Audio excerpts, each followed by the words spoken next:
So it's Wednesday, and I'm Casey, and this week's topic is about labels and which labels we use for ourselves, and I guess the terms we use to identify ourselves. I guess in terms of being trans, um, and for me, I've labeled myself as F to M and as male. Um, but really, honestly, I hate labels. So, I don't know, really, I just identify as myself, Casey.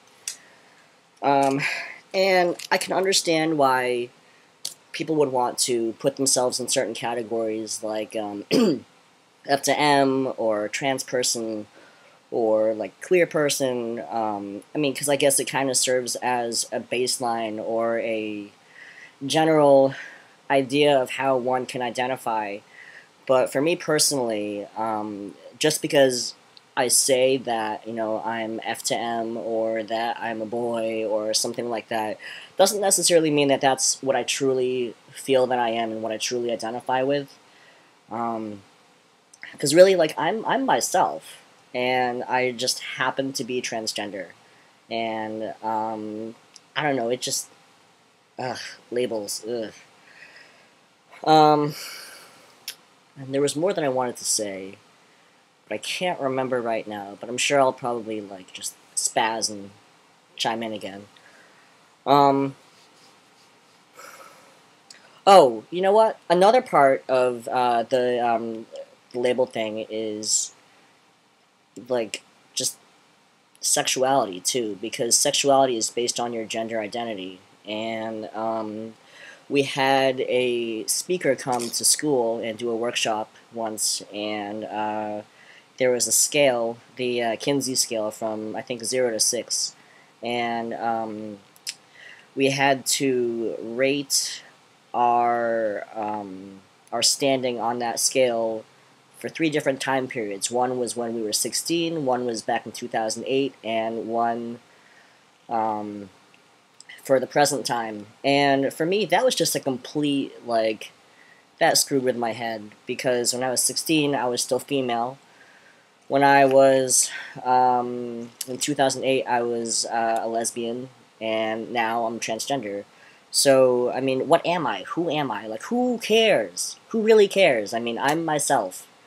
And if you really, really are, so uncomfortable around me that you don't know what I am or who I am, and just talk to me. Like, I'm not gonna put myself into a box. I'm so sick and tired of boxes, because when you put yourself into boxes, that makes you vulnerable, and I just don't want to be vulnerable and like open for attack or something like that, because that's just not how I want to live my life. I mean, I don't know. I'm just kind of rambling at this point, but it's just labels are just stupid, because labels can keep you in boxes and they can dig you into holes, and it's just I don't know. So I guess we're gonna go on to questions. And Hayden asked what our favorite websites are, and the websites that I go to the most are Facebook. I am a Facebook addict. I will fully admit that. Um, I also have a live journal. Um, And the other website that I visit a lot is the I Can Has Cheeseburger website, because, I mean, who doesn't like, the cat pictures with the funny captions and stuff like that? I mean, I'm sure there are people that don't like it, but for me, it's funny and I like it. Um, let's see. Another website that I visit is Formspring, where people can just ask you random questions and stuff like that. So, yeah. Uh, Miles asked about pieces of clothing that we have but never wear, and I have maybe 3 pairs of shorts, but I never wear shorts. Like, I hate wearing shorts, and part of it is because I have really bad eczema, which is like dry skin. So, and part of it is like on my legs, and I don't like to wear shorts because then, you know, people might stare at me or just like, I don't know, make fun of me or something like that. And that kind of goes back to, like, you know, when I was little, because people did do that. So, and I just don't want to deal with that. Um, and JT asked, "What is your definition of feminine and masculine?" Again, with the labels, um, I think that it differs in terms of people and things. Um, for instance, but I mean, all of them are based on stereotypes. Like, in my mind, a masculine person would probably be like, I don't know, like a lumberjack or something like that, and a feminine person would be like a Disney princess. Um, but for me personally, I think that you can't be masculine without something feminine about you, and you can't be feminine without something masculine about you. Because, I mean, what do you have to base masculinity and femininity off of if you're just completely masculine and completely feminine?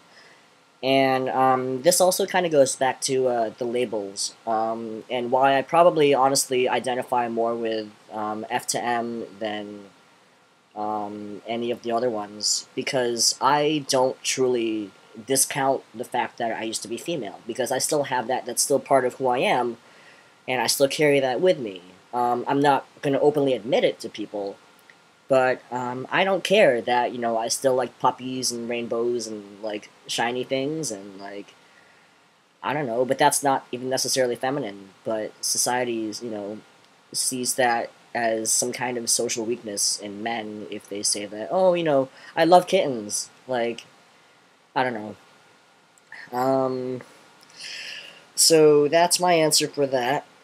And Alex asked if we have a Nintendo DS and what it looks like and if we play it. And I do have one. It's this. And I haven't played it in a while. I don't even know what I have in here. I've got Animal Crossing. I used to be like obsessed with that stupid game. Like, I would just go fishing all the time. I've caught every fish except for one, but whatever. But I think my favorite games for that are what do I have? I really like Diddy Kong Racing, because we had that on Nintendo 64, and I was really good at that, and so I got it for the DS too, and that's one of my favorite games, and yeah. So also, while I was cleaning my room, I found this thing. It's I think it's a original Game Boy, and it still works. I just need to put batteries in it, but I have Tetris, which is like the only game that I ever got for it. Tetris and Kirby's Dream Land. So yeah, I'm all like old school. Let's see. Question for you guys.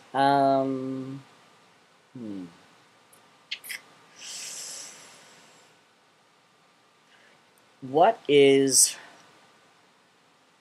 one way that you express yourself? Like, what's your creative outlet?